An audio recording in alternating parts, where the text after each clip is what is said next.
ما در پایون با بهره‌گیری از متدولوژی TQM یا همون توتال کوالیتی منیجمنت در 3 محور کار میکنیم و سعی میکنیم که شرکت رو توسعه بدیم. محور اولش تکنولوژی است که با بهره‌گیری از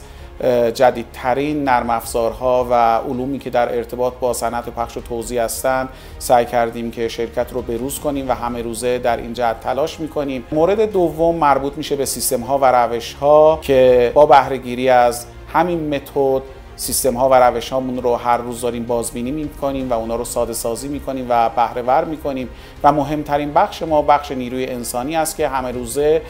شرکت ما در جهت توسعه منابع انسانی فعالیت میکنه و یکی از شاخص های شرکت ما هست. ما امیدواریم که با بهره‌گیری از این متدولوژی ها یکی از پیشروها در همین صنعت در کشورمون باشیم.